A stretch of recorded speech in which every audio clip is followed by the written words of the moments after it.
Ya. Tema kita menarik hari ini. Ya. Ini tema yang saya percaya jarang dibahas. Bukan cuma jarang dibahas, orang nggak mau bahas. Kenapa orang nggak mau bahas tema ini? Karena sulit untuk dilakukan. Betul, belajar, punya hati untuk menerima kesalahan orang lain. Betapa sulitnya menerima kesalahan orang lain. Betul, di dunia itu hampir tidak ada orang yang bisa menerima kesalahan orang lain. Tapi puji Tuhan, saudara, hanya ada satu buku yang namanya kebenaran. Ya, perhatikan, yang namanya kebenaran. Dan di dalam buku itu kita bisa belajar untuk menerima kekurangan kesalahan orang lain, yaitu firman Tuhan. Dan figur utamanya adalah Tuhan Yesus sendiri. Nah, sebelum saya mulai untuk belajar tentang hal yang sulit, yang tidak enak, dan hampir semua orang tidak mau melakukannya, ya sebelum kita belajar itu saya memberikan sebuah gambaran dulu dalam hidup kita ini, saudara. Gambaran apa? Oke. Segala sesuatu yang tertulis dalam Alkitab, ya, saya ulangi lagi, segala sesuatu yang tertulis di dalam Alkitab itu tujuannya cuma satu. Tolong perhatikan, tujuannya cuma satu, yaitu supaya dunia bisa mengenal, bisa mengerti, bisa mengetahui pola hidup surga. Saya ulangi lagi, semua yang tertulis di kitab suci kita, ya, itu tujuannya cuma satu, supaya semua orang di dunia ini punya contoh, punya teladan untuk pola hidup surga, enggak terhalang. Oke. Nah, jadi saya ulangi, Alkitab itu ditulis tujuan utamanya supaya semua manusia di dunia ini bisa menyontoh, bisa mempelajari, bisa meneladani, bisa mengikuti pola hidup surga. Maka itu dalam doa Bapa kami, kita diajar, begini ya terjemahan yang tepatnya, Bapa kami di dalam surga, dikuduskanlah namamu, datanglah kerajaanmu, jadilah kehendakmu. Nah, dengar, kalimat yang betul itu begini, supaya bumi jadi seperti surga. Saya ulangi, supaya bumi jadi seperti surga. Karena cuma ada satu di antara dua, saudara. Kalau bumi nggak jadi seperti surga, berarti bumi jadi seperti neraka. Betul tidak? Mari kita jawab. Apa yang sekarang saudara dan saya lihat? Bumi ini, ingat loh, cuma ada satu di antara dua. Kalau bumi nggak jadi seperti surga, berarti bumi jadi seperti neraka. Betul tidak? Nah, maka itu jawab pertanyaan saya.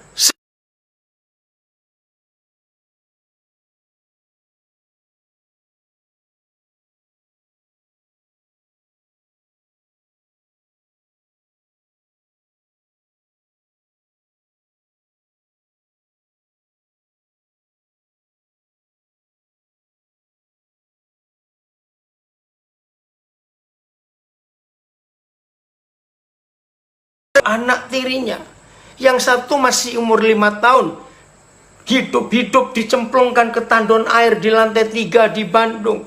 Ayah tiri, karena anak tiri ini umur 5 tahun, marah kepada ayah tirinya, ibunya lagi pergi.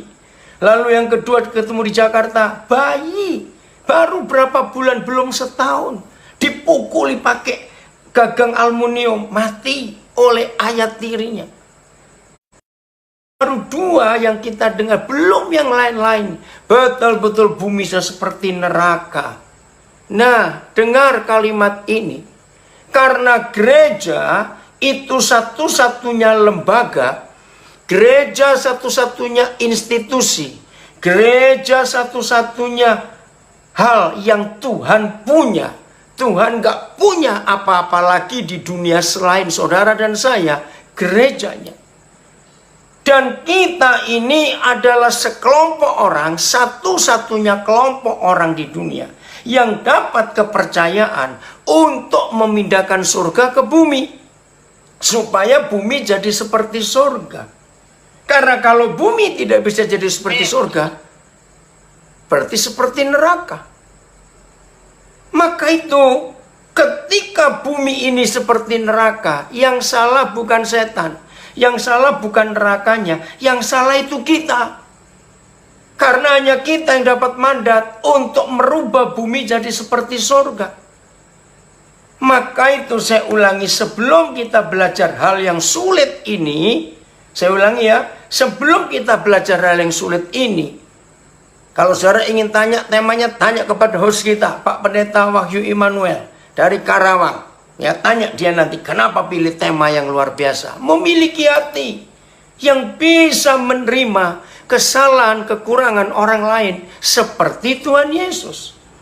Nah, jadi Alkitab itu diberikan kepada kita bukan untuk bahan perdebatan antar doktrin, antar teologi yang berbeda-beda. Sehingga terjadi perdebatan yang gak habis-habisnya di dunia ini. Bukan. Tapi Alkitab itu ditulis supaya pola hidup surga itu dikenal oleh manusia di dunia. Dan contohnya adalah kita, gerejanya di muka bumi ini. Ngerti ya? Saya harap saudara dapat. Nah, lusa kita akan belajar tema yang sama. Jadi berseri. Hari ini ya, dan lusa. Ya, tolong ikuti. Ini luar biasa, saudara. Nah, salah satu dan banyak model pola surga, salah satu adalah tema yang kita mau pelajari. Memiliki hati bisa menerima kesalahan, kekurangan orang lain seperti Tuhan Yesus. Dengar kalimat ini. Kalau saudara setuju dan benar, ya udah, berarti semua kita harus jadi pelaku. Saya tanya, sepengetahuan kita semua, ada nggak manusia di dunia yang nggak pernah berbuat salah? Semua jawab nggak ada. Semua manusia pernah berbuat salah. Bahkan saya nggak berkata pernah, sering. Betul? Nah, karena kita sendiri sering berbuat salah, maka kita pun butuh penerimaan, butuh pengampunan, perlu. Karena kita sendiri sadar begitu banyak kesalahan kita. Maka itu perlu sekali kita diampuni dan diterima. Saudara, seringkali orang hanya berkata mengampuni dan melupakan. Betul. Tapi seringkali kata melupakan, ya aku ngampuni kamu, tapi betul-betul aku mau lupa kamu semua. Ayo, ada yang begitu enggak? Ya, aku mengampuni dan aku mau melupakan. Maka itu aku nggak pernah ingat-ingat kamu lagi karena aku mau lupakan. Nah, itu konsepnya. Orang mengampuni, forgive and forget, mengampuni dan melupakan. Tapi ternyata kata melupakan itu disalah mengerti. Betul-betul total lupa, nggak mau ngurus lagi, nggak mau ketemu orang itu lagi. Nah, ini yang salah. Oke, karena kita butuh pengampunan, setelah diampuni itu diterima. Penerimaan, acceptance. Tolong, kalau ada psikolog-psikolog di sini yang ikut, cari psikolog dan baca buku-buku psikologi. Yang dibutuhkan oleh manusia di dunia ini itu kasih sayang. Binatang saja butuh kasih sayang, apalagi orang. Nah, di dalam kasih sayang itu bentuk yang pertama adalah diampuni. Setelah diampuni semua kekurangan kesalahannya, maka diterima, bukan dilupakan. Maka itu dalam saya mengajar, kata mengampuni dan melupakan itu jarang saya pakai. Karena konsep orang, oh iya terima kasih, aku memang sudah melupakan kamu semua. Lah itu beda. Tapi di sini mengampuni itu artinya diterima. Saudara, ini secara hukum manusia berat. Tapi itu yang dilakukan oleh Tuhan Yesus. Maaf, sambil Alkitab saya dulu. Nah, apa yang saya katakan dari tadi, bagaimana Alkitab ini ditulis supaya dunia memiliki pola hidup surga. Oke, 1 Petrus 2 ayat 21. Ya. Petrus 2 ayat 21. Nah, saya memberikan skakmat kepada saudara semua yang mungkin ikut Zoom ini, tapi saudara punya prinsip, aku nggak bisa melakukan. Tema itu sulit buat aku. Hari ini kita akan melihat 1 Petrus 2 ayat 21. Nah, setelah kita membaca ayat ini, maaf, kalau ada di antara kita yang mengaku murid Tuhan Yesus, tapi tidak mau melakukan, maaf, berarti ada yang salah dalam hidup kita. Ya, 1 Petrus 2, 21. Maka kalau kita melakukan 1 Petrus 2, 21 ini, wow, hidup ini luar biasa. Begini kata Tuhan, sebab untuk itulah, perhatikan baik-baik, sebab untuk itulah kamu, kita semua dipanggil. Untuk apa kita dipanggil? Karena Kristus pun telah menderita untuk kita. Jadi kita bukan panggilan untuk melayani, untuk berkhotbah, untuk buat mujizat, untuk KKR di mana-mana, untuk keluar negeri, untuk khotbah di depan banyak orang. Bukan. Baca baik-baik ayat ini. Saya ulangi lagi, 1 Petrus 2, 21. Sebab untuk itulah kamu dipanggil. Dipanggil untuk apa? Dipanggil untuk menderita seperti Kristus pun telah menderita. Maaf, untuk kita. Nah, ini yang Tuhan inginkan atas kita. Dipanggil untuk menderita. Saudara, dengar. Menerima orang yang bersalah itu penderitaan. Betul tidak? Maka itu ini panggilan. Terus belum selesai. Kalimat berikut masih ayat 21, 1 Petrus 2.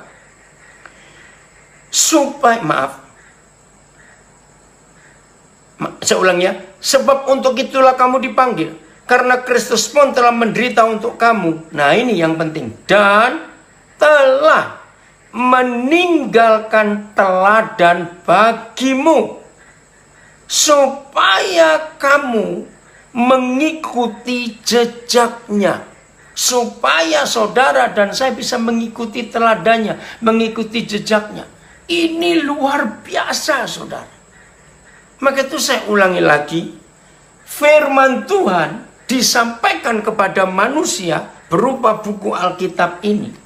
Tujuannya supaya apa yang tertulis di dalamnya kita aplikasikan, kita lakukan dalam hidup kita. Sehingga dunia memiliki pola hidup surga. Ini yang Tuhan cari. Nah, pola hidup surga itu tidak bisa dilihat waktu kita di gereja, waktu kita kebaktian. Tidak.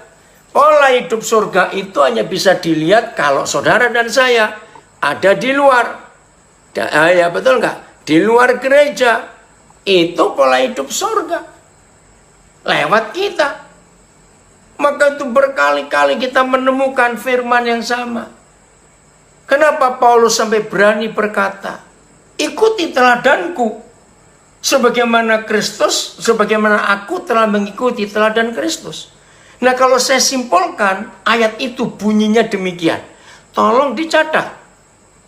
Kalau ada orang tanya kepada kita, ya, orang tanya kepada kita, sorry, gimana sih Yesus itu? Siapa Tuhan Yesus itu? Saudara dan saya harus berani menjawab. Oh, kalau kamu ingin melihat Yesus, ingin tahu Yesus, maka saudara dan saya harus berani berkata, maaf, lihat aku. Sebelum semua murid-murid Tuhan Yesus, saya ulangi, sebelum semua murid-murid Tuhan Yesus berani berkata, kalau kamu ingin tahu Kristus Yesus, kalau kamu ingin lihat Yesus, lihat aku. Jangan berkata, duh maaf, berat. Awas saudara ninggalkan Zoom ini ya. Setelah mendengar ini awas. Tetap di sini, harus ikut. Nggak berat kok. Karena Tuhan Yesus sudah memberi contoh, sudah memberi teladan. Maka itu kita harus mengikuti jejaknya. Dalam hal ini, supaya dunia jadi seperti surga. Cuma itu yang Tuhan rindukan dalam hidup kita. Cuma itu. Maka itu ayo mulai hari ini saudara, sungguh-sungguh kita meneladani hidup Yesus. Supaya semua orang bisa tahu, oh begitu. Oke, nah kembali. Psikologi itu sudah membuktikan orang itu sembuh secara mental, psikis, dan sembuh secara fisik, tubuh. Itu kalau orang itu diterima dengan segala keberadaannya, diterima. Nah, saya bacakan Roma 15 ayat 7. Ya, Roma 15 ayat 7. Ini mengampuni, ini menerima kekurangan, kesalahan orang lain. Sebab itu terimalah satu akan yang lain. Saudara perhatikan konsep ini. Sebab itu terimalah satu akan yang lain, sama seperti Kristus juga telah menerima kita untuk kemuliaan Bapa di surga. Jadi saudara, ini yang Tuhan ingin atas kita. Terimalah, accept one another. Nah, psikologi sudah membuktikan siapapun orang itu, bagaimanapun keadaannya, begitu diterima, sembuh, saudara, sembuh. Psikis dan fisiknya sembuh. Ayo mulai hari ini, saudara, kita praktekkan. Dan menurut Roma 15 ayat 7, ada standar. Ada ukuran standar yang Tuhan beri kepada kita. Bagaimana orang itu bisa sembuh kalau kita terima. Nah ini loh, standarnya ini yang harus kita miliki. Sama seperti Yesus telah menerima kita, saudara dan saya, dengan motivasi untuk kemuliaan Bapa di surga. Jadi menerima itu bukan untuk kepentingan siapa, keuntungan siapa, tidak. Sama seperti Kristus juga telah menerima kita. Maaf ya saya pakai istilah ini. Sama seperti Kristus telah menerima kita dengan kekurangan ajaran kita, dengan bajingan kita, dengan kenajisan kekotoran kita, dengan bau-bau yang bau atas hidup kita, dengan semua yang ada. Seperti itu. Untuk kemuliaan Bapa. Bukan untuk siapa-siapa. Suatu hari saudara, saya lupa, sudah lama tahun 80-an. Bersama dengan 2 orang teman, jadi kami bertiga. Kami berkunjung ke rumah satu keluarga yang kami kenal baik. Dan keluarga ini baru punya anak pertama, belum setahun umurnya. Nah, sejak anak itu lahir kami belum pernah ketemu. Jadi pas ada waktu kami bertiga mampir. Kira-kira anak itu umur 8 bulan. Kami ngomong-ngomong cerita di ruang tamu begitu. Tiba-tiba saudara, si mama, nyonya rumah, melompat dari duduk. Aduh, aku lupa. Waduh, semua kami jadi kaget. Termasuk suaminya juga kaget. Loh, ada apa? Saudara, ternyata kami berlima keasikan ngomong. Sampai lupa jam bangun bayinya sudah lewat. Lebih dari 1 jam. Keenakan kami ngomong. Nah, si bapak bilang, iya kok tumben. biasanya itu nangis kalau bangun. Wajar, namanya anak kecil. Ya udah, si ibu masuk ke kamar. Jadi kami berempat duduk di ruang tamu, masih cerita-cerita. Baru si ibu masuk ke kamar, tiba-tiba berteriak, wow! Wih, saudara, kami berempat refleks, berdiri, lari ke kamar itu karena teriakannya itu menakutkan. Saudara tahu, maaf ya, saya cerita ini saya nggak akan lupa peristiwa itu. Ketika kami berempat masuk ke kamar bayi itu, saudara, ada adegan yang, maaf ya, saya cerita apa adanya. Bayi ini kuat. Nah, atau mungkin pampersnya yang tidak benar, maaf. Rupanya dia lagi BAB. Nah, mungkin gatal atau mungkin kena, maaf. Dia bisa buka pampersnya, namanya bayi. Mungkin dia garuk atau bagaimana, lalu tangan kanan kiri penuh dengan kotorannya sendiri. Jadi adegan yang kami lihat, saudara, dari kepala sampai kaki bayi itu penuh dengan kotoran dia, termasuk tempat tidurnya. Oh, tapi yang lucu, ini bayi tertawa. Waktu lihat papanya masuk, mamanya masuk, mamanya teriak, ini bayi. Bisa bayangkan nggak lucunya anak itu? Nah, saya nggak tahu dua teman saya itu mikir apa, tapi langsung di pikiran saya, kira-kira ini mama buat apa ya? Saya pikir paling tidak dia panggil babysitternya, karena mereka orang berada. Enggak, saudara. Di situ saya belajar Roma 15 ayat 7. Kira-kira. Kalau bukan mamanya, maaf ya, biasanya mungkin ini bayi diangkat kakinya, atau kayak kucing gendong anaknya, dipegang tengkuknya, digigit, terus dibawa-bawa, terus dimasukkan ke kamar mandi, dimasukkan ke bak, terus diocor-kocor begitu. Kan gak mungkin. Terima kasih, Bapak. Apa yang dibuat oleh mama ini? Dia gendong anak itu. Gendong. Di kamar mandi. Dan setelah itu kami nggak tahu, karena suaminya ngajak kami balik ke tempat duduk. Tapi saya mikir, seperti itu Bapak di surga. Terima kasih Bapak. Sebab itu terimalah seorang akan yang lain.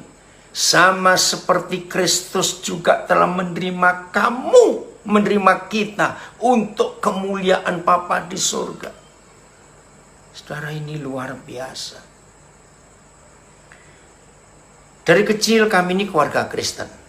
Dari nenek saya Kristen. Ayah ibu kami Kristen. Saya kenal cerita sekolah minggu. Adam dan Hawa. Waktu saya masih kecil, SD, saya itu sakit-sakitan. Puji Tuhan. Sudah gede begini, tetap sehat. Itu anugerah Tuhan. Nah, ketika sakit itu parah betul, saya masih ingat dokter bilang di Surabaya ini, kalau punya uang, anak ini harus dibawa ke Jepang atau ke Amerika. Hah? Uang dari mana?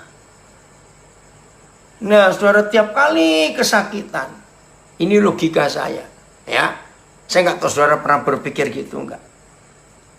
Kan gara-gara Adam dan Hawa sampai seluruh dunia jatuh dalam dosa dan penyakit menyerang. Ketika kesakitan, saya kalau sudah kambuh penyakit itu, karena itu penyakit bawaan lahir. Begitu puji Tuhan, Tuhan melindungi saya sampai sehat sampai hari ini. Maaf ya, saya itu muntah nggak bisa berhenti. Minum nggak bisa, apalagi makan. Sudah lemes. Dan itu harus disuntik. Saya nggak tahu obatnya apa. Berhenti. Begitu masuk angin dikit, wah sudahlah. Saudara, saya mikir, Tuhan, kenapa Tuhan nggak bunuh mereka dua, Adam dan Hawa itu loh. Terus Tuhan buat lagi, itu pikiran anak-anak. Loh, betul nggak? Saya ngomong, daripada gara-gara dua orang itu, seluruh dunia menderita dan jatuh dalam dosa. Kenapa Tuhan nggak bunuh mereka dua, terus Tuhan buat lagi? Saya nggak ngerti itu kok bisa punya pikiran seperti itu, saudara. Apa jawaban Tuhan? Kamu itu anak. Masa kalau ada orang tua melihat anaknya berdosa, terus dibunuh, terus buat lagi? Kan nggak mungkin. Di situ saya belajar. Papa, terima kasih. Engkau menerima aku. Dia menerima saudara semua dalam keadaan jorok. Mungkin kenajisan kita lebih kotor dari bayi yang saya ceritakan tadi. Yang dari ujung kepala sampai telapak kakinya. Maaf, penuh dengan tai semua, maaf. Tapi mamanya gendong, saudara. Di situ saya menangis. Nah, dunia menanti penerimaan ini supaya sembuh. Oke. Agama-agama di dunia atau orang beragama itu ternyata sampai hari ini, saudara tanya teman-teman beragama, saya taunya ya langsung ketemu mereka-mereka itu. Ternyata bagi orang beragama itu nggak boleh kita berkata aku mengampuni kamu. Oh, itu kaget tuh, saudara. Sama seperti orang-orang Farisi ahli-ahli Taurat. Satu-satunya hal yang selalu ditentang oleh mereka kalau Tuhan Yesus mengerjakan ini, yaitu mengampuni dosa orang. Pernah perhatikan nggak? Tiap kali Tuhan Yesus mengampuni dosa orang, pasti ribut. Ahli Taurat, imam-imam orang Farisi marah, itu penghujatan. Karena yang bisa mengampuni dosa itu hanya Tuhan. Kamu itu siapa? Masih ingat? Sampai saudara suatu kali kalau saya baca 4 Injil, saya tuh ngomong begini loh, Tuhan Yesus, kenapa sih? Kan Tuhan tahu tiap kali Tuhan mengampuni dosa orang, mereka ini ribut. Saya punya istilah begini, pakai bahasa Jawa ya. Mbok yao Tuhan, ngerti kata mbok yao? Ini bahasa Jawa. Cobalah, lain kali kalau mau mengampuni dosa orang, jangan ada mereka. Karena ribut terus. Sampai saya mikir seperti itu loh, saudara. Dan ternyata betul. Bagi orang beragama, bukan mengampuni, tapi memaafkan. Ternyata beda. Nah, saya bacakan. Tuhan tidak hanya minta kita memaafkan orang, tapi Tuhan minta kita mengampuni. Saya baca 3 ayat ya.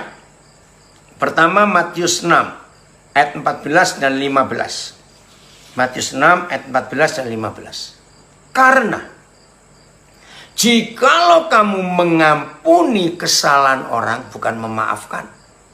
Jikalau kamu mengampuni kesalahan orang, Bapamu yang di surga akan mengampuni kamu juga. Tetapi jikalau kamu tidak mengampuni orang, bukan memaafkan, Bapamu juga tidak akan mengampuni kesalahanmu. Nah, ini bedanya. Semua agama di dunia dapat pengampunan dari Tuhan mereka. Kalau mereka buat ini, buat itu, nyiksa diri, mesti gini, mesti begitu. Betul tidak? Tapi Bapa kita di surga mengampuni kita. Nggak perlu pakai bayar ini, bayar itu, mesti puasa, mesti begini. Tidak. Bapa kita mengampuni kita, cukup satu hal. Ampuni kesalahan saudara kita. Terima. Saudara kita itu, terima. Maka begitu kita bisa mengampuni orang lain, pasti Tuhan pun mengampuni kita. Kan sudah enak. Yohanes 20 ayat 22 dan 23. Yohanes 20, 22, 23. Dan sesudah berkata demikian, ia mengembusi mereka dan berkata, terimalah Roh Kudus. Apa yang terjadi setelah terima Roh Kudus? Jikalau kamu mengampuni dosa orang, dosanya di... Kalau saudara dan saya mengampuni dosa orang, dosanya itu diampuni. Lanjut, tetapi jikalau kamu menyatakan dosa orang tetap ada, dosanya tetap ada.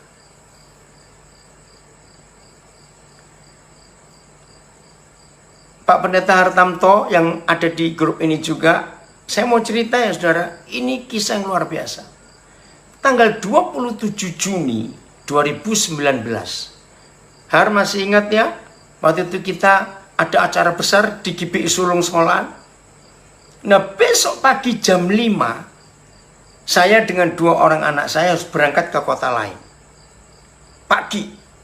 Nah panitia menginapkan saya tadinya di kota Surabaya ini ya. Tapi saya pikir kalau nginep di kota, take off jam 5. Berarti sampai bandara harus jam 3 paling tidak. Dan itu kebaktian jam 10 malam baru selesai. Ngapain saya tidur? Maka saya cari tempat hotel di Bandara Juanda. Nah malam itu koper saya sudah ada di mobilnya Pak Pendeta Hartamto itu. Tiba-tiba kata, kamu naik taksi. Oh saya tahu, ada sopir yang mau dijamah Tuhan. Nah Pak Hartamto sebagai panitia dan gembala, maksudnya baik, nggak mau, harus diantar. Terus Pak Hartamto bilang gini, sorry ya, waktu itu. Ya udah, kalau kalian nggak mau diantar, kopernya nggak kami keluarkan. Nggak apa-apa, saya bilang begitu, maaf luar. Saudara, akhirnya anak saya dapat Grab. Har, sopir itu masih kontak Koden sampai tadi, sejam yang lalu, Koden masih telepon dia. Sopir ini dijamah Tuhan, saudara, sopir Grab ini. Mereka tuh keluarga hancur, mau cerai. Masih ingat bulan keberapa terus kita kebaktian dan dia memberi kesaksian.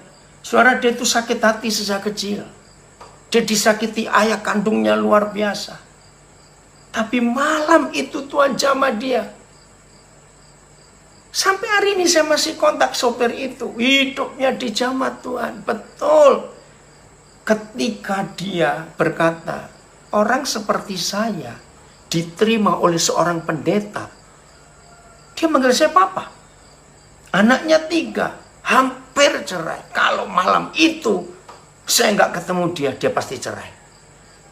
Kalau saya ingin tahu orangnya, nanti saya kasih nomor teleponnya. Namanya Kedut, ya orang Bali. Hidupnya dijamah Tuhan. Hartamto, terima kasih ya malam itu. Saudara Pak Hartamto taat. Ya udah akhirnya saya diizinkan naik Grab, naik taksi. Ada orang dijamahnya karena diterima. Luar biasa Tuhan itu. Nah, maka itu kita ini disuruh mengampuni dosa orang. Ya, diterima dalam segala keadaan bagaimanapun juga. Kita harus terima. Saudara, ini kebenaran yang luar biasa. Saudara perhatikan baik-baik penulisannya. Ya, Yohanes 20 tadi. Begitu kita terima Roh Kudus, maka otoritas pertama setelah kita terima Roh Kudus adalah mengampuni dosa orang. Saudara tolong perhatikan, bukan mengampuni orang berdosa. Masa beda? Beda. Mengampuni dosa orang dan mengampuni orang berdosa itu beda ternyata. Mengampuni orang berdosa itu wajib. Karena Tuhan memerintahkan. Berkati orang yang membenci kamu. Doakan orang yang memusuhi kamu. Itu perintah. Tapi mengampuni dosa orang, berarti orang itu tidak pernah berbuat salah kepada kita. Bahkan kita mungkin gak kenal, baru kenal hari itu. Tapi kita tahu orang itu berdosa dan dia datang kepada kita. Maka saudara dan saya yang sudah penuh Roh Kudus, kita ini punya otoritas untuk mengampuni dosa orang. Ini luar biasa. Tadi sore di Nabire, Kami punya radio, namanya radio suara Menara Kasih. Nah kalau saudara pakai Android, handphone Android ya, kalau iPhone nggak bisa. Saudara buka Play Store, ya ada Play Store toh. Kalau di iPhone, apa itu namanya? App Store. Saudara buka Play Store, lalu klik radio Swameka mobile tulisan begitu. Nah itu radio kami. Nah tadi sore ada acara namanya Cermin Kehidupan. Wawancaranya seorang master dosen, Pak Agus Mujiono, yang diwawancarai salah seorang anak kami yang sudah doktor dari Universitas Indonesia. Saudara, disertasinya untuk S3-nya itu menarik karena dia ilmu sosial. Yang dia teliti untuk S3-nya adalah pelayanan kami di Nabire. Nah, salah satu bentuk pelayanan kami adalah saya itu paling gampang menerima orang. Mau model seperti apapun juga. Bahkan pelayanan kami di Nabire ini dikenal sebagai bengkelnya manusia. Maaf, ada anak-anak terbuang dari keluarga. Dengar, ayo ke Nabire, saya ajak. Di sini dipulihkan. Ada orang-orang dari gereja, sebuah gereja, pelayanannya kacau, hidupnya hancur, dikeluarkan. Ada dengar kabar, suruh ke Nabire. Kami terima, di sini dipulihkan Tuhan. Tidak sedikit mahasiswa-mahasiswi dari sekolah-sekolah Alkitab, beberapa ya, yang dikeluarkan, diskors karena salah. Kami bawa ke sini, Tuhan pulihkan, serius. Nah, disertasi anak kami ini mengambil itu dan jadi buku. Kebetulan saya bawa bukunya. Mudah-mudahan bisa kebaca ya. Judulnya Servant Leader, ya, Servant Leadership. Ya, ini bukunya. Ini buku umum, ini sekuler, bukan buku rohani.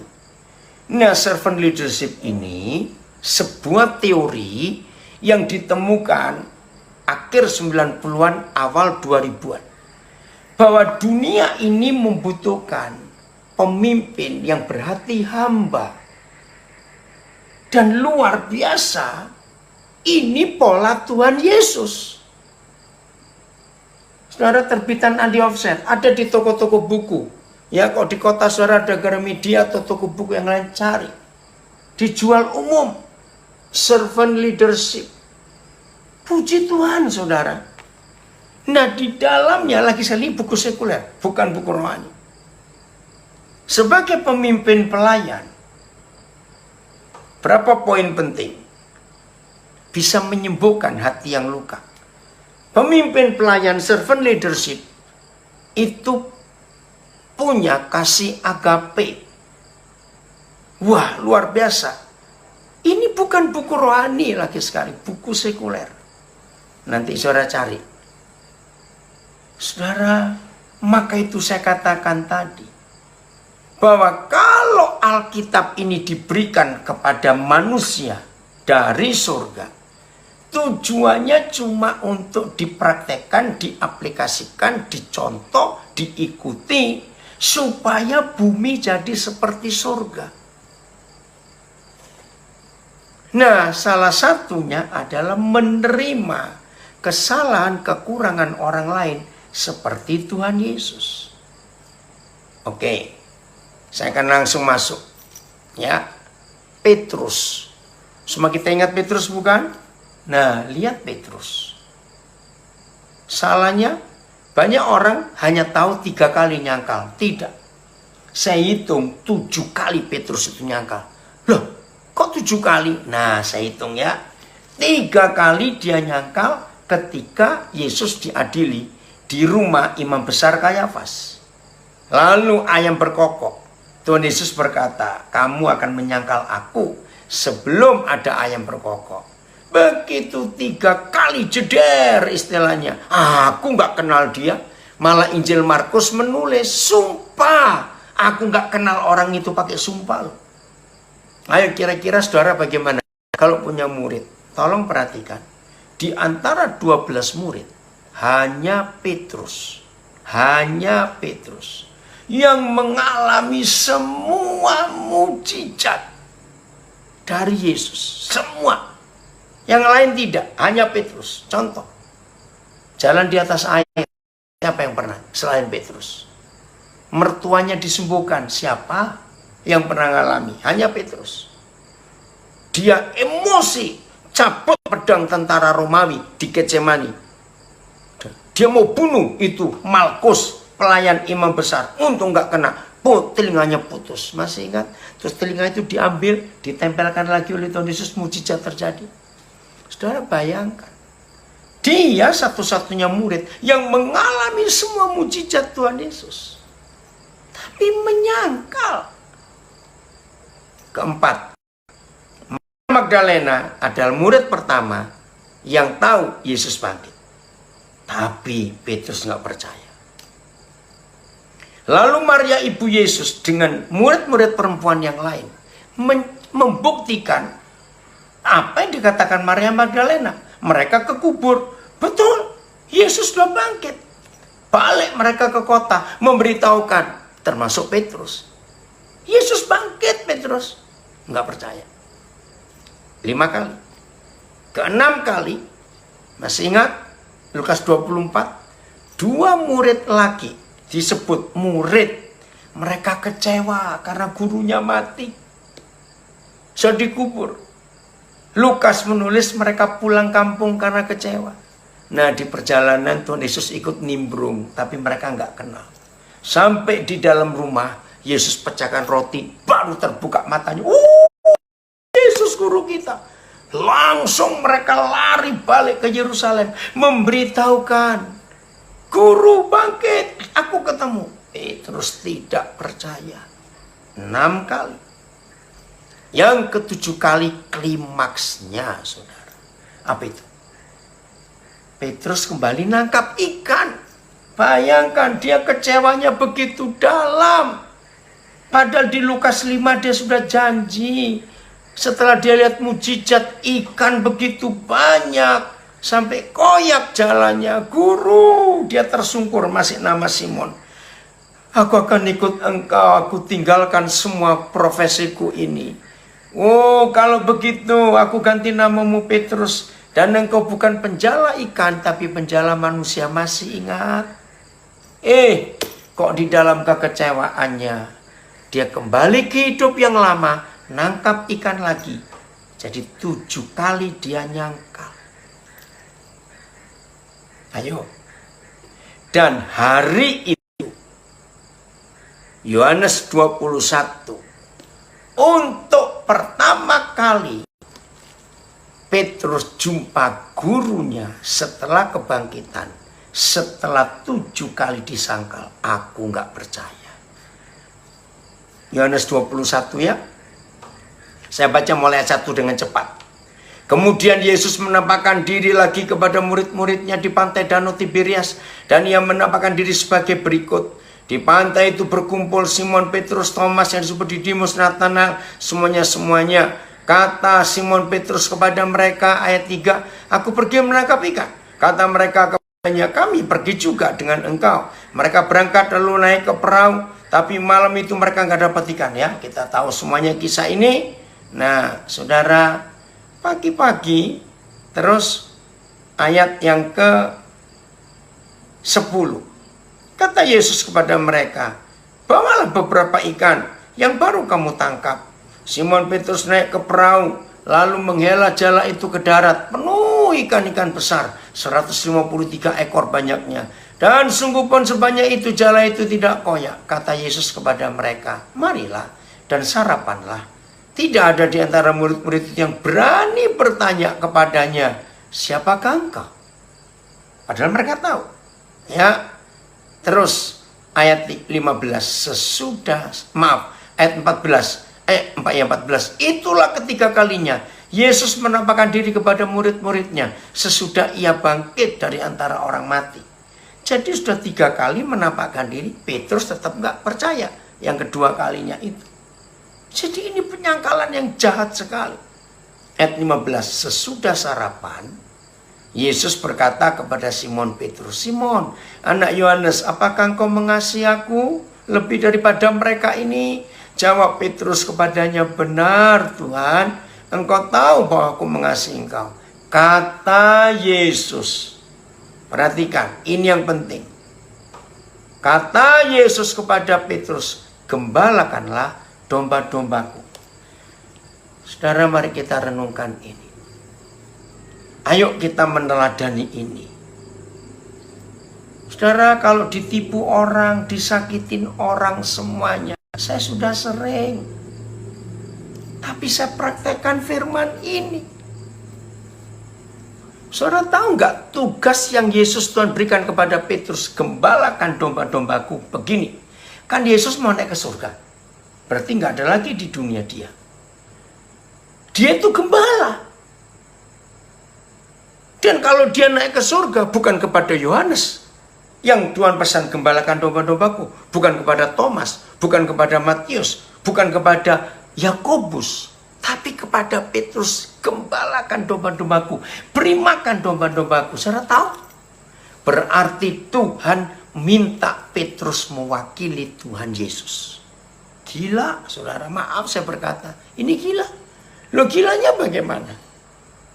Yesus gembala agung akan meninggalkan dunia, terus tugasnya dikasih kepada orang model begini yang nyangkal 7 kali. Inilah kasih agape yang mau menerima kesalahan orang dan Tuhan pulihkan dia. Saudara, ayo, ini hal yang luar biasa. Dunia membutuhkan ini. Nah, untuk bisa melakukan ini, saudara cuma lihat Matius 18 karena waktu ya. Matius 18 ayat yang ke-21 sampai 35. Masih ingat perumpamaan mengampuni? Ada seorang yang punya 10 miliar, saya pakai rupiah. Gaji cuma 3 juta sebulan. Utang puluhan miliar, mau bayar pakai apa? Mangis dia minta ampun kepada yang punya uang. Aku nggak bisa bayar. Walaupun rumahku dijual, anak istri dijual, aku nggak sanggup. Lalu dia bebaskan orang itu. Baru keluar dari rumah orang itu, ketemu temannya yang utang 100.000 rupiah. Ingat, utangnya dia puluhan miliar. Ada temannya melihat, ketika orang ini yang dibebaskan dosanya, utangnya 10 miliar. Tahu-tahu ketemu temannya utang 100.000. Alkitab menulis dia dicekek lehernya dan dipukul, bayar 100.000-nya. Temannya tahu, lalu lapor ke raja itu. Nah, saya mau bacakan ya sebagai ayat terakhir ini, Matius 18 ayat yang ke-33 sampai 35. Ayo saudara, hari ini kita punya hati Yesus untuk bisa menerima orang yang bersalah kepada kita, untuk bisa menerima segala kekurangan orang itu. Matius 18. Saudara, kita melihat ayat 33 sampai 35. Ayat 31 ya, 31 sampai 35. Melihat itu kawan-kawannya yang lain sangat sedih. Karena utang 10 miliar dibebaskan, temannya utang 100.000 dipaksa bayar. Kawan-kawannya sedih, lalu menyampaikan segala yang terjadi kepada tuan mereka. Raja itu menyuruh memanggil orang itu dan berkata kepadanya, "Hai hamba yang jahat, seluruh utangmu telah kuhapuskan karena engkau memohonkannya kepadaku. Bukankah," perhatikan, "bukankah engkau pun harus mengasihani kawanmu seperti aku telah mengasihani engkau?" Maka marahlah tuannya itu dan menyerahkannya kepada algojo. Sudah digebukin oleh algojo sampai ia melunaskan seluruh 10 miliar tadi. Dengar saudara yang dikasihi Tuhan, kalau saudara dan saya tidak punya hati Yesus untuk bisa menerima orang yang bersalah kepada kita, lihat ayat 35. Maka maka Bapakku yang di surga akan berbuat demikian juga. Catat, maka Bapakku yang di surga akan berbuat demikian juga terhadap kamu apabila kamu masing-masing tidak mengampuni saudaramu dengan segenap hatimu. Tidak sekedar mengampuni, tapi dengan segenap hati. Itu artinya menerima, melupakan yang sudah lewat, melihat fakta hari ini. Dunia membutuhkan contoh ini, saudara. Saya ulangi, dunia membutuhkan contoh ini. Dan perintah seperti ini, konsep hidup mengampuni seperti ini, tidak ada di buku manapun juga, kecuali adanya di buku yang disebut atau kebenaran ini. Ini luar biasa, saudara. Maka itu ayo, mulai hari ini kita melakukan.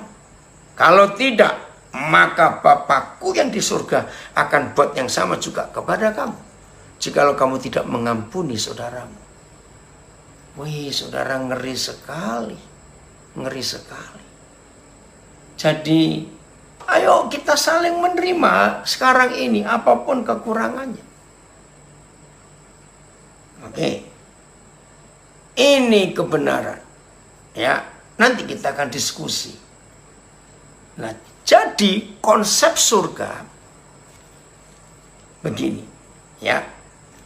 Sejahat-jahatnya seseorang kepada kita, sekurang-kurang ajarnya seseorang kepada kita, maaf sebagai kata, sebajingan-bajingannya seseorang kepada kita, sadar kejahatan kita kepada Papa di surga jauh lebih jahat daripada orang itu buat kepada kita. Nah, itu arti Matius, ya. Itu artinya Matius 18 tadi. Maka itu penting sekali dalam hidup kita. Oh, maaf. Ya.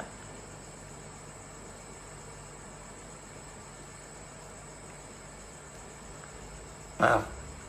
Yang rekaman ini sambungan tadi, ya. Yang recording 219. Ya, oke, maaf. Saya lanjutkan. Ini ada telepon masuk tadi.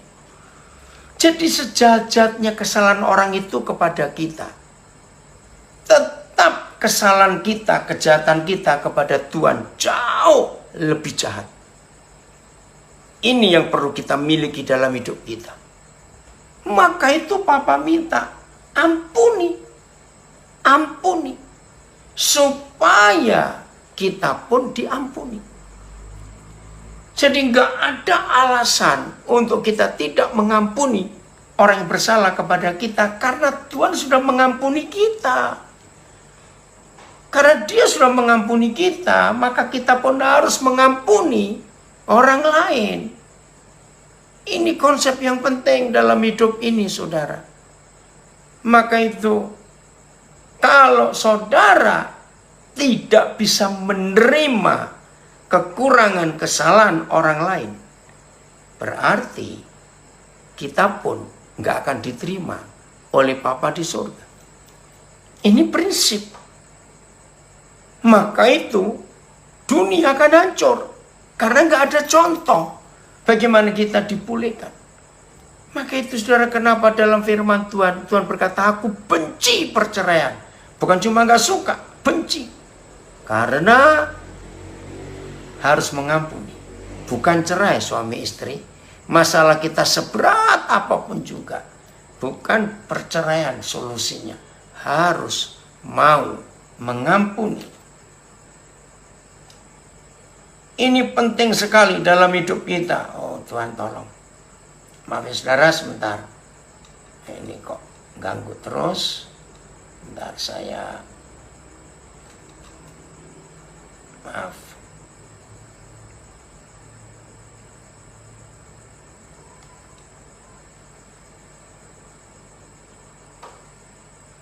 Maaf, ini keputus lagi, tolong nanti diedit ya. Nah, jadi kalau kita tidak mengampuni, Ingat Matius 18 tadi. Maka seperti itu Bapa di surga akan buat kepada kita kalau kita tidak mengampuni saudara kita dengan segenap hati. Maka itu jangan anggap enteng. Tidak mengampuni berarti kita tidak diampuni. Dan kalau saudara dan saya tidak diampuni, berarti kita nggak akan masuk surga. Maka itu ayat terakhir Ibrani 12 ayat yang ke-14. Saudara, jadi kita harus mau menerima semua kekurangan, kesalahan orang lain demi supaya kita diampuni. Nah, saya ulangi lagi, dunia membutuhkan konsep ini. Dunia membutuhkan ini, saudara.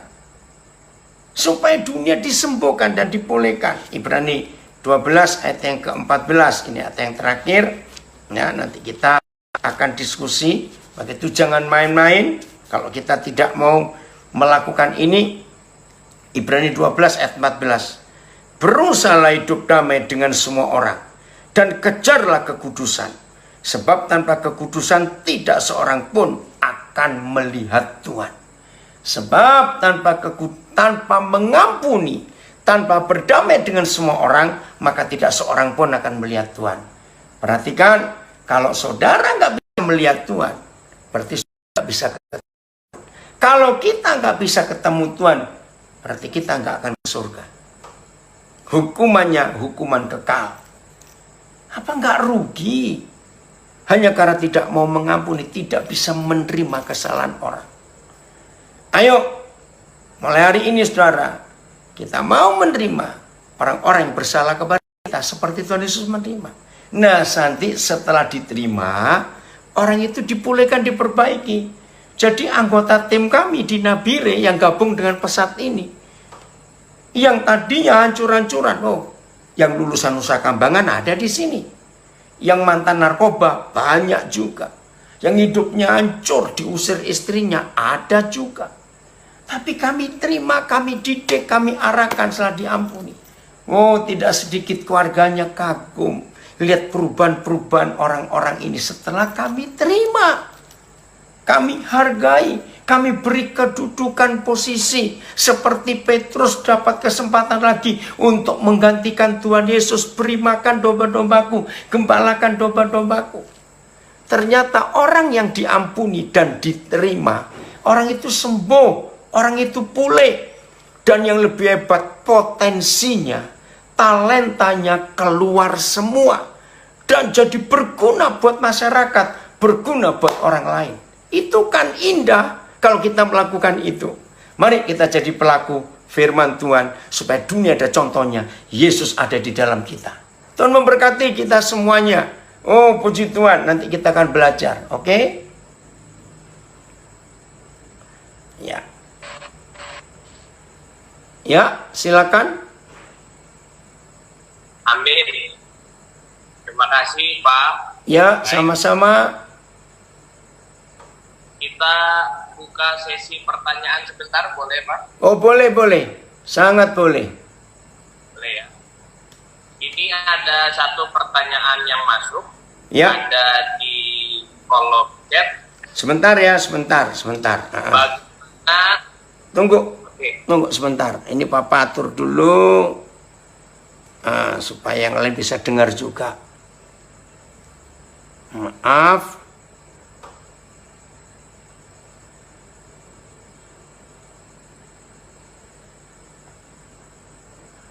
Oke, bagaimana pertanyaannya?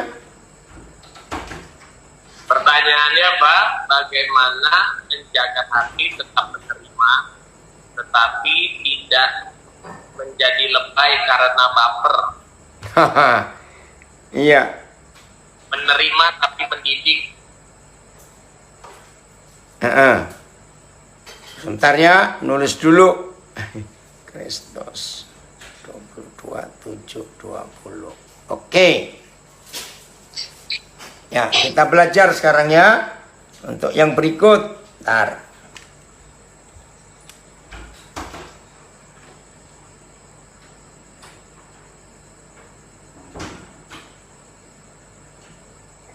menerima tapi mendidik. Ini Ya. bagus Pak pertanyaannya, kalau boleh aku tambahin sedikit. Silakan. Pertanyaannya masih sama sih. Apakah memarahi itu berarti tidak menerima,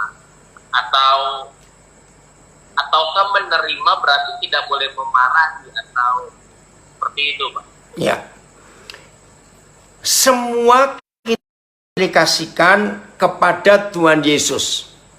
Waktu kita bertobat, waktu kita mengaku dosa dan kita berjumpa dengan Tuhan Yesus, begitu kita diampuni, kita diterima, kita pasti dididik untuk berubah.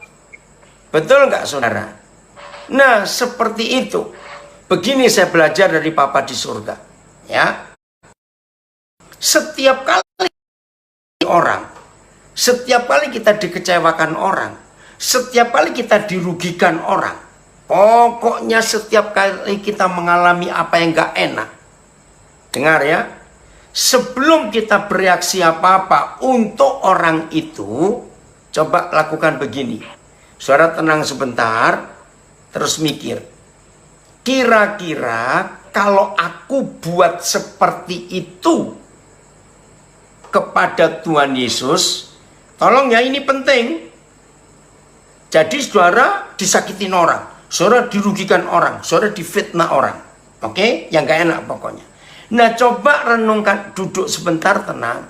Kalau kita buat hal yang sama kepada Tuhan Yesus,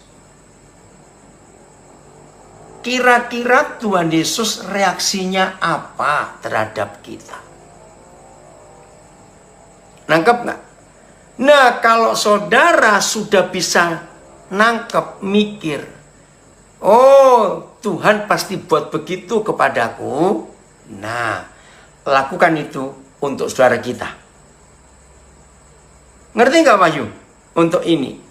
Jadi sebelum kita bereaksi terhadap orang itu, maka saudara dan saya harus mengaplikasikan kalau aku buat itu kepada Tuhan Yesus. Nah, maka itu begini, tidak sedikit orang bertanya kepada saya begini, padahal kan saya tahu, padahal itu cuma dimanfaatkan orang, ditipu orang. Saya tetap melakukan kok, saya nggak takut. Nah maaf ya, jawaban saya begini kepada saudara itu. Selama kita hidup, kita pernah memanfaatkan Tuhan atau tidak? Ayo Wahyu tolong jawab, hostnya. Selama kita hidup, kita pernah memanfaatkan Tuhan tidak? Apa jawabnya? Nah, sering. Ya sudah. Kalau kita sering, bahkan maaf, pernah nggak kita menipu Tuhan? Kan kurang ajar Tuhan kok ditipu padahal dia Maha tahu. Tapi itu kita lakukan. Maka itu ketika ada orang berbuat seperti itu, ya istilahnya impaslah, sama, satu sama. Maaf. Nah setelah Tuhan mengampuni kita, Dia menerima kita, kita dididik, kita diajari. Maka itu Yesus berkata, kamulah murid-muridku. Jadi orang yang pernah bersalah kepada kita, lalu kita terima, maka kita harus mendidik orang itu. Kita memuridkan orang itu. Dan kalau kita memuridkan orang itu, berarti kita ingin mendidik, mengajar orang itu. Untuk hidupmu nggak begitu lagi. Nah itu yang harus dilakukan kepada kita. Harus melakukannya untuk orang lain. Oke lanjut. Ayo. Pertanyaan berikutnya Pak. Ya. Alkitab berkata kita harus mengampuni 7 kali 77 kali. Pertanyaannya, memang ada orang yang bisa melakukan perintah tersebut berulang-ulang kali mengampuni kesalahan orang lain? Bukankah itu justru melukai diri sendiri? Oke. Mudah-mudahan yang bertanya ini ngikuti dari awal. Di awal tadi kita belajar, kata begini, saudara, kita belajar hari ini untuk menerima kesalahan orang lain seperti Yesus punya hati seperti itu. supaya dunia ini jadi seperti surga. Masih ingat tidak? Nah, kalau saudara dan saya ingin bumi jadi seperti surga, supaya bumi nggak jadi seperti neraka, maka apa yang tertulis di kitab suci itu bukan cuma tulisan mati, tapi itu semua harus kita aplikasikan, kita lakukan dalam hidup kita. Jadi, kalau perintahnya mengampuni 70 kali 7 kali, ya kita harus melakukan. Oke, saya balik lagi. Tadi Matius 18 masih ingat ayat 21 sampai 35.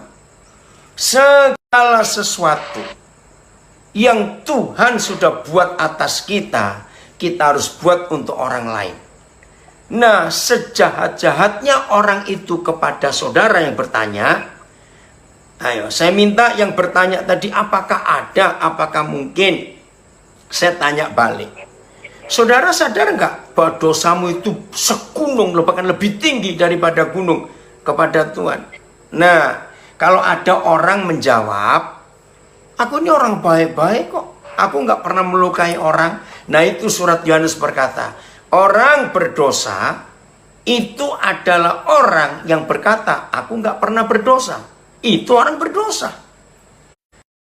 Dosa bukan cuma berzina, membunuh, tapi kalau orang itu sadar, aku ini nggak pernah berdosa, aku ini orang baik-baik, justru itu dosanya. Nah, setiap kita, kalau kita sadar dosa kita begitu banyak, kita ini kotor. Ingat tadi bayi yang penuh dengan kotorannya sendiri itu, seperti itu kekotoran kita di hadapan Tuhan, tapi Tuhan hapuskan. Dan nggak cuma 10-40 kali loh kita berbuat salah kepada Tuhan. Betul? Saking banyaknya sampai kita nggak bisa ngitung sudah berapa juta kali kita ini bersalah kepada Tuhan. Dan Tuhan tetap mengampuni kalau kita bertobat. Jadi saudara yang bertanya 70 kali 7 kali itu, aplikasikan dulu kita kepada Tuhan. Ya, itu saja. Jadi kalau saudara berkata, aduh aku nggak sanggup. Nah, seperti itu Tuhan berkata, ya sudah anakku, aku pun nggak sanggup ngampuni kamu. Terus kita jadi apa? Oke, lanjut. Puji Tuhan, ini pertanyaannya semua luar biasa, semua yang lewat chat. Kemudian pertanyaan selanjutnya, ini ada 2 pertanyaan yang arahnya sama. Apakah menerima harus selalu lewat cara rekonsiliasi? Mungkin pertanyaan selanjutnya, bagaimana kalau orang tersebut tidak mau berdamai dengan kita, tidak mau menerima? Ya, saya jawab yang kedua dulu. Kita mengampuni orang lain tidak perlu menunggu balasan, dia sudah ngampuni kita juga, nggak perlu. Jadi kalau kita sudah berdamai dan dia tidak mau, maka kita lepas dari dosa itu. Tapi untuk mengampuni orang harus rekonsiliasi, tidak bisa tidak. Saya bacakan 2 Korintus 5 ayat yang ke-18 ya. 2 Korintus 5 ayat 18. Dan semuanya ini dari Tuhan, yang dengan perantaraan Kristus telah mendamaikan kita, telah merekonsiliasi kita. Ya, saya ulangi. Dan semuanya ini dari Tuhan, yang dengan perantaraan Kristus telah mendamaikan kita dengan dirinya, dan yang telah mempercayakan berita maaf, dan yang telah dan yang telah mempercayakan pelayanan pendamaian itu kepada kami, kepada kita. Jadi rekonsiliasi itu wajib. Karena mengampuni tanpa rekonsiliasi, maka itu bukan mengampuni. Maka itu dari awal tadi saya mengajar, setelah mengampuni bukan melupakan, tapi menerima. Jadi orang berdosa itu dibawa masuk ke hati kita, sebagaimana kita berdosa dan dibawa masuk ke hati Yesus. Itu kan luar biasa. Oke, lanjut.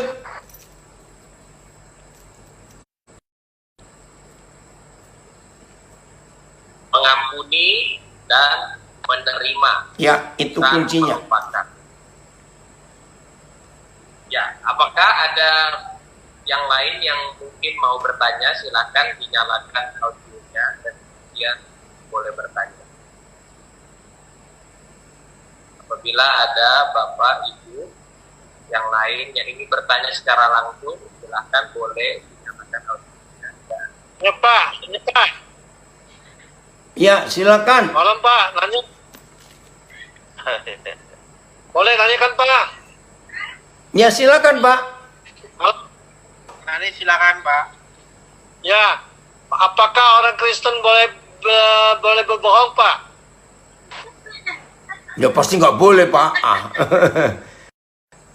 Soalnya berapa bulan udah berapa tahun ini saya dibohongin terus Pak. Ditipu Pak. Ampuni. Itu harus mengampuni. Kalau dibohongin, ditipu, ya. Karena kita pun pernah menipu Tuhan, toh.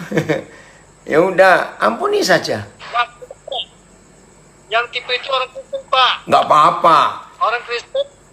Mau pendeta pun, ya pendeta pun bisa jadi penipu kok, Pak. Ya ampuni, tetap mengampuni. Ya. Jelas ya? Oke. Ayo yang lain. Cara mengampuni ini mana Pak? Apa? Cara mengampuni dia di mana Pak? Yaitu menerima tadi, terima semua kekurangan kesalahannya seperti Tuhan Yesus telah menerima di dalam kekurangan ajaran kita. Itu cara mengampuninya. Ya. Oke, yang lain? Ayo. Makasih Pak ya. Ya, kembali Pak Yuliman. Shalom Pak. Shalom. Shalom. Ya. Tadi saya yang tanya kepada Papi tentang menerima tapi tidak lebay atau baper. Kemudian bagaimana menerima tadi yang sudah dijelaskan oleh Papi semua.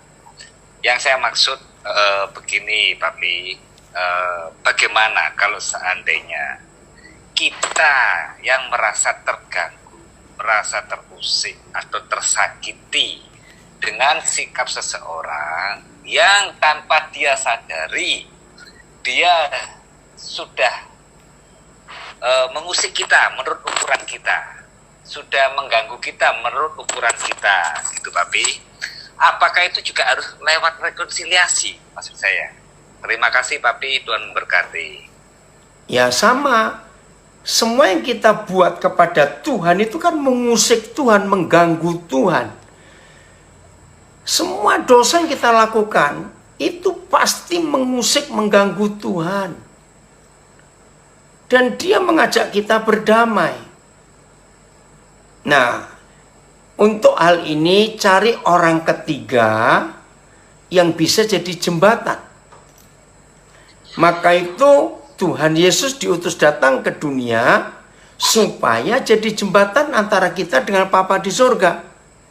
Tadi kan saya sudah baca 2 Korintus 5 ayat 18. Untuk mendamaikan dia dengan kita, maka Tuhan Yesus itu juru damainya. Nah, tolong saudara cari juru damai yang disegani oleh orang tersebut dan saudara juga kenal. Maka juru damai ini akan jadi jembatan, jadi penengah. Maka ada rekonsiliasi yang manis sekali. Maka hidup ini akan bahagia dan tenang. Jadi harus ya, cari orang ketiga. Itu 2 Korintus 5 ayat 18. Berarti tetap lewat rekonsiliasi Papi ya, tidak perlu. Maaf, ini siapa? Kok nggak ada wajahnya? Maaf, hati. ini siapa? Kok nggak ada wajahnya? Kenapa nggak dibuka? Nama pun nggak kelihatan, cuma iPhone begitu. Kameranya Papi, saya tidak berfungsi. Oh, siapa ini? Dengan siapa? Papi nggak tahu ini. Dengan Michael Papi. Michael yang di mana? Bagaimana Papi? Michael yang di mana? Yang di Kediri Papi. Kediri ya. Oke, maaf lupa nak. Yaudah, jadi tetap harus berdamai nak. Nggak bisa tidak. Karena seperti itu Tuhan mau berdamai dengan kita. Ya, coba baca lagi nanti 2 Korintus 5 ayat 18, harus berdamai. Rekonsiliasi, dipulihkan hubungan itu. Ya, cari orang ketiga ya Mike, Tuhan pasti akan tolong. Terima kasih. Tuhan Ya, berkati. Papi, terima Ya. kasih. Ayo host yang lain. Tapi Halo, Berbagi. halo, Pak Alexander. Ya, Halo, dari Muara ini. ya silakan. Ayo host, Dari Moreni. yang mana ini? Ya, iya Pak Alex. Dari Injil Matius 18. Halo, Ya, silakan Pak, langsung. dari Injil Matius 18 dikatakan, kalau ada yang berdosa, nasihati 4 mata. Kalau tidak didengar, bawa 2 saksi. Lalu kalau tidak didengar, sampaikan ke jemaat.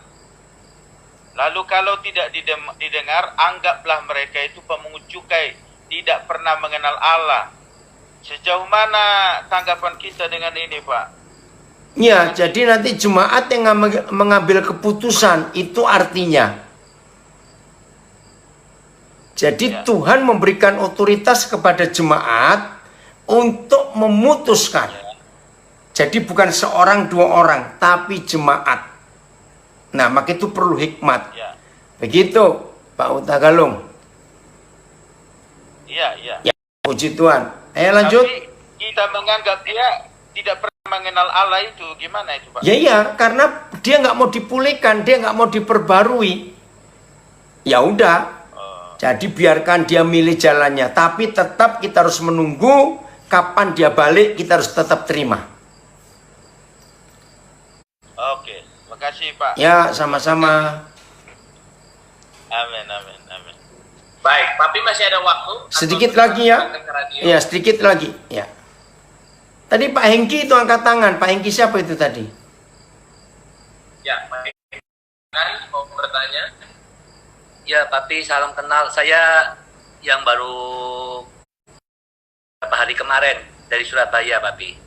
Oke. Ya, ya. Gimana? Ya, kalau boleh saya sedikit menambahkan sharing tadi dari Pak Yuli, ya, yang merasa ditipu oleh orang yang mungkin sesama Kristen ataupun pendeta atau apapun siapa aja. Saya juga barusan merasakan bahwa saya ditipu secara uang oleh seseorang yang Kristen.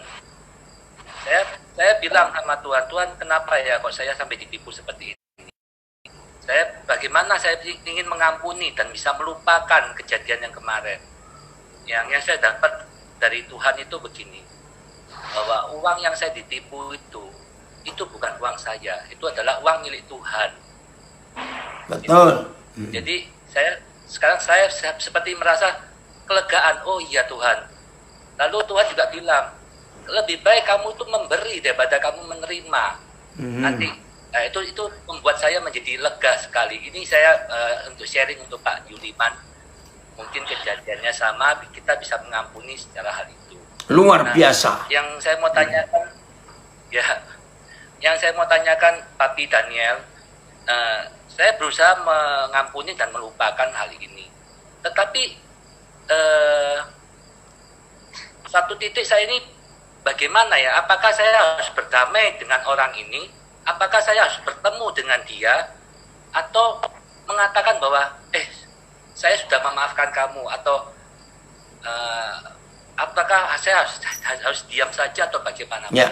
Mohon maaf. Kan sekarang bisa pakai WhatsApp, pakai SMS. Lupakan.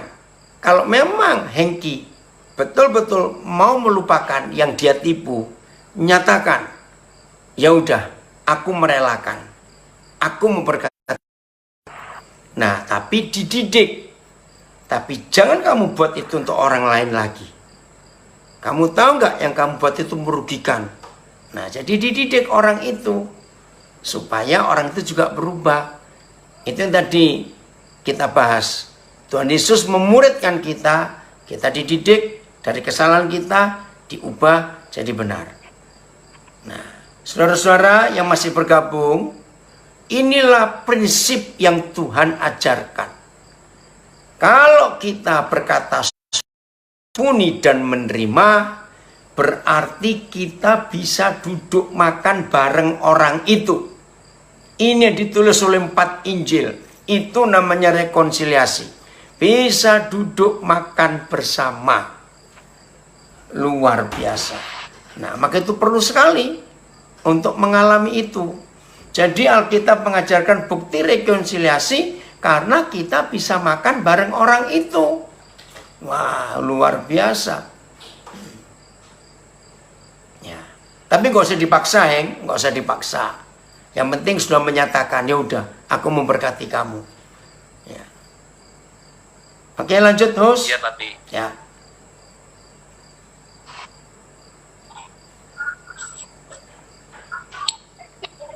Betul, di Facebook saya Pak Hotman Siaan.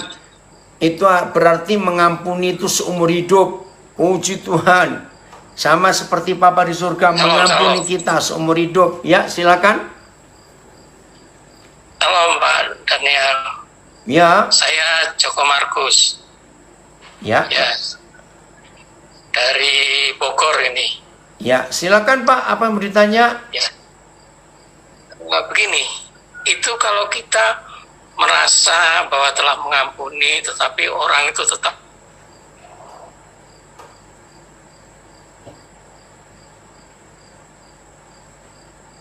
putus. Ganti. Ya, gimana ini? Putus, Pak. Oke, Pak Rensio Sinaga, puji Tuhan bisa gabung. Apa kabar Ren? Oke, yang lain ganti. Ada yang tanya, Pak, bisa makan sama-sama satu meja, makannya siapa yang bayar? Yo, kita dong. Jangan suruh dia yang bayar, kita yang bayar. Kan begitu Tuhan Yesus ngajak makan mereka. Udah? Ya. Itu yang nanti kita akan coba pada pertemuan berikutnya, Pak. Ya. Kita akan lebih dalami temanya. Temanya akan menjadi jangan kapok untuk mengasihi orang yang bersalah kepada kita. Amin, setuju sekali. Jangan kapok untuk menerima mengampuni orang yang bersalah kepada kita.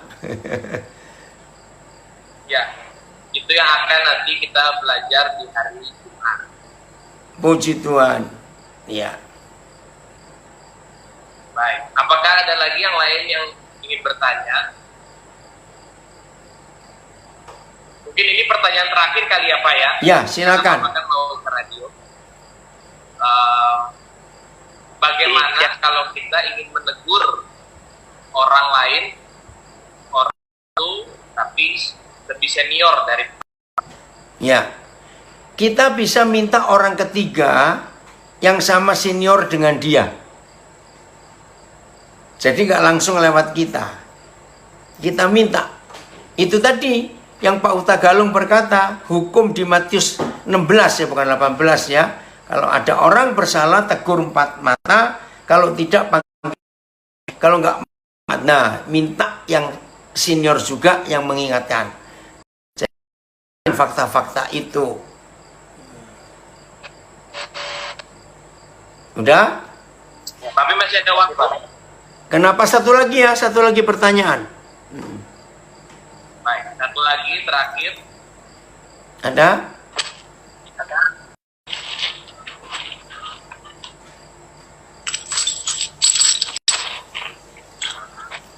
Oke. Ibu Betty, silakan. Ya, Kohden. Ya. Ini Betty, Kohden Jogja, Yuk, mau tanya. silakan.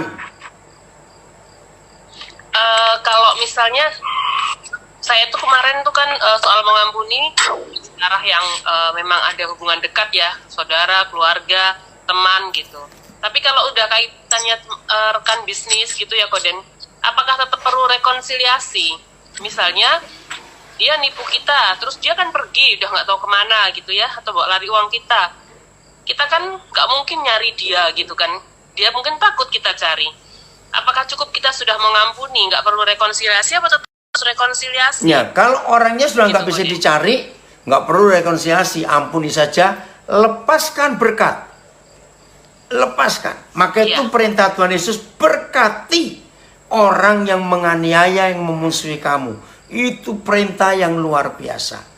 Ya sudah, kita relakan seperti yang kita kalau kita ditipu, kita sadar itu bukan uang kita. Kita lahir telanjang. Jadi kalau ada orang nipu kita, yang ditipu itu Tuhan. Kita nggak pernah punya apa-apa dalam hidup.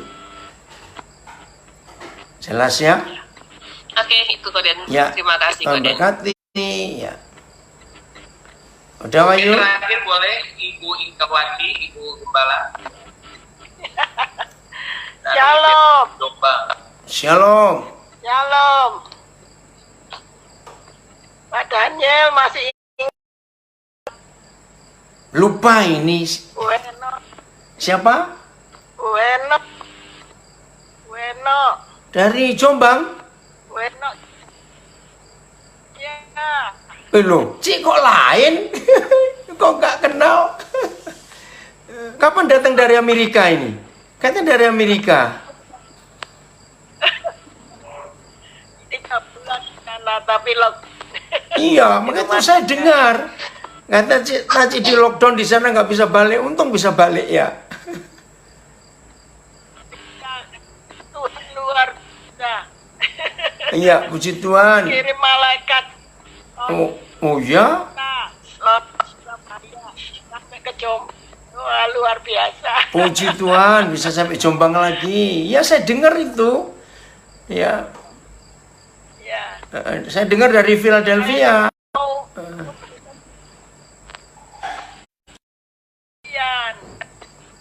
bahwa pengampunan itu penuh berkat loh.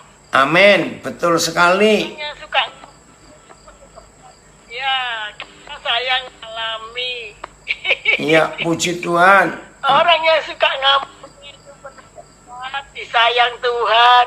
Amin, nggak rugi. Iya. Dulu tahu bagaimana saya kisah di Tuhan bawa ke Jombang itu karena kita bukan firman Tuhan sehingga kita bisa dipakai oleh puji Amin, Tuhan. amin. Awal pertama saya belajar mengampuni yaitu mengampuni mertua. Iya, betul. Seperti orang yang mau membuka tutup. Akhirnya kita menikmati yang baik sampai sekarang, sampai anak cucu. Kemurahan Tuhan. Amin, Puji iya. Tuhan. Wah, kesaksian luar biasa. Saya, Oke, puji Tuhan. hanya kami yang dipakai sampai anak cucu-cucu semua pasti dipakai Tuhan. Iya, Amin. amin. Iya, Ci, sampai ketemu ya. Baik Bapak Ibu, dikarenakan keterbatasan waktu dan Pak Daniel pun harus lanjut lagi. Iya, ada talk show di radio ini. Pertanyaan Sampai ketemu, Tuhan berkati. akan disampaikan di kemudian hari. Baik. Menutup daripada pembelajaran kita hari ini, Papi boleh berdoa buat kita semuanya. Ya, ayo kita berdoa ya. Bapa di surga, kami bersyukur ada fasilitas Zoom. Terima kasih. Walaupun kami berjauhan jaraknya, tapi Tuhan hadir. Terima kasih untuk fasilitas ini memberkati banyak orang. Terima kasih Tuhan untuk anakmu, Pak Gembala Wahyu Immanuel. Pakai hidupnya bersama keluarga. Tuhan, apa yang kami dengar, yang kami pelajari saat ini, tujuannya cuma satu, supaya bumi jadi seperti surga. Karena kalau bumi nggak jadi seperti surga, neraka yang bekerja di bumi ini. Itu sebabnya Bapa di surga, Roh Kudus menolong kami. Sehingga semua kami yang belajar firman-Mu tidak berkata nggak bisa. Roh Kudus menolong, kami pasti bisa. Bukan karena kekuatan kami, karena Tuhan menolong kami. Tuhan, Bapa yang baik, dosa kami ini banyak sekali. Orang-orang yang bersalah kepada kami, sebesar apapun salah mereka terhadap kami mau mengakui, kesalahan kami kepada Tuhan tetap jauh lebih besar. Itu sebabnya kami bertobat malam hari ini, untuk kami berubah dalam hidup. Terima kasih Bapa, terima kasih. Kami jadi pelaku firman. Siapapun yang menyakiti kami, yang merugikan kami, yang melukai kami mau mengampuni. Sama seperti Tuhan Yesus mengampuni kami. Terima kasih. Dengan demikian dunia akan melihat Yesus lewat hidup kami. Bapa, ini kami. Muliakan namamu. Karena kami pelaku firman. Maka tidak ada seorang pun di antara kami berkata nggak sanggup. Semua kami sanggup. Terima kasih. Ketemukan kami lagi lusa Tuhan. Untuk belajar lagi firman-Mu. Dalam nama Tuhan Yesus. Roh Kudus bekerja. Dan kami mampu meneladani Tuhan Yesus. Supaya orang-orang yang ingin tahu Yesus itu siapa, kami berani berkata, lihatlah aku, maka kamu melihat Yesus Tuhan. Terpujilah namamu. Dalam nama Yesus kami bersyukur. Haleluya. Amin.